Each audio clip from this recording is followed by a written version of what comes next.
My name's Christian Conn, and I get to play Tom Joad in The Grapes of Wrath. And basically Tom is a young man who is just getting out of prison, and he has been in prison for 4 years for killing a man in a fight in a bar when he was younger. And he's returning to his family, and it's during the Dust Bowl, and basically his family has been pushed off their land and has decided to head out west. So he's coming home to his family and finds out that they're headed out to California. My name is Kristen Lynne Blossom. I'm a third-year Oslo Conservatory student. I play Rose of Sharon in The Grapes of Wrath, and she is the oldest daughter in the Joad family, which is the family that the story follows. I'm Stevie Romero. I play the boy in the barn, and he's a character at the very end of the show, and his dad, which is mainly his only thing left in his family, is dying, and the Joads walk in from the rain so they could get a dry place, and he's in there looking over his dad, and he begs the Joads to give him milk or soup or something because his dad is dying and that's all he has left. He's got tremendous passion and love for his family, and I love the journey of the Joads. And ultimately, I think it's a really uplifting novel about what human beings can survive and how they survive and the survival of the human spirit. She's pregnant in the play, and she can feel the baby feeling sorrow, or she can feel that maybe this trip is hurting the baby.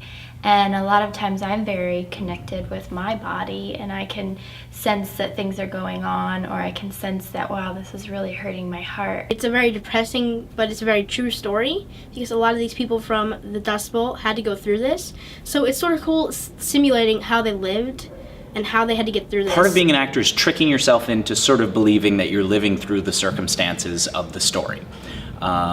Living truthfully under imaginary circumstances is how my acting teacher would define acting and good acting. So while in your brain you know that you're not actually traveling to the West and you're not actually losing family members, something about the inside of you as an actor, your emotions, don't really know that, because you're sort of tricking your body into thinking that you're going through those circumstances in order to produce behavior that's believable. I get in my character thinking, how does this boy go through this? I picture one of my family members being in that barn. How would I react? What would I do? What extent would I go to save my family member? She's also very, very, very in love with a man named Connie, and I can relate to that. I've been in love in my life. Something I relate to is I have a bit of a temper, so I like Tom because of that reason, because it's a fault that he has and it's also a fault that I have. I don't know if I'm as courageous as that boy, but he's very courageous. We'll live in a town and have a nice little baby, and he'll go to work at a store, and we'll go to the movies all the time, and this is her dream, and I have those dreams all the time in life. I look forward to things. It's how we survive, by dreaming and looking forward to things. And I also relate to him because he is really in tune with social injustice and abuse of authority. He has a big problem when authority figures abuse their position, especially when it relates to his family and when it's damaging to his family. And that really speaks to me. I've had to research what these people come from, what are their conditions, the very bad, downtrodden conditions.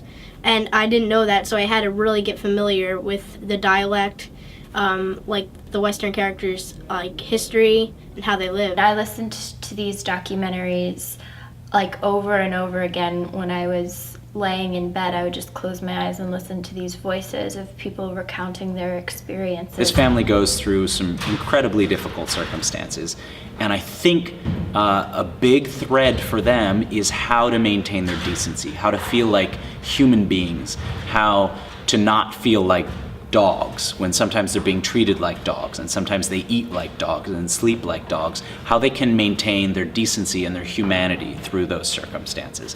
Finding these common experiences and realizing that these people are not different from us. We're all humans, and they had to go through this. Society now, we don't have these devastations because we're much further in technology advances.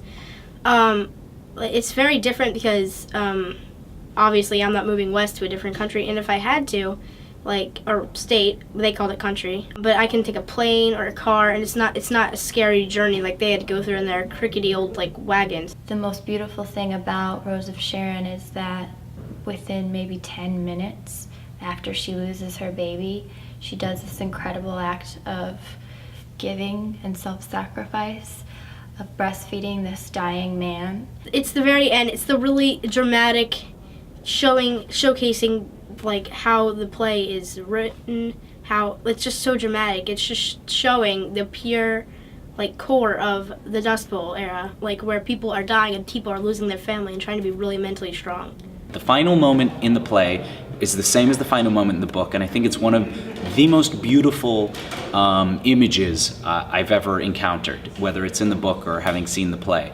And I think you walk away from that play feeling moved and ultimately hopeful about humanity and what we can mean to each other. Yes, I, Kristen, hope that I would have that courage to do that. If you can save someone who's dying, then I would hope that your first reaction is do whatever it takes. Family should always stick together, because I'm still here with my dad. I could be all the way across the state and somewhere else looking for help, but I'm here with my dad trying to keep him alive. There are some really difficult things that happen in the play, but I think ultimately you come out of the play feeling good about human nature. She chooses to take the littlest thing that she has, which is milk in her breast, and save this man. It's the only thing that she has to give.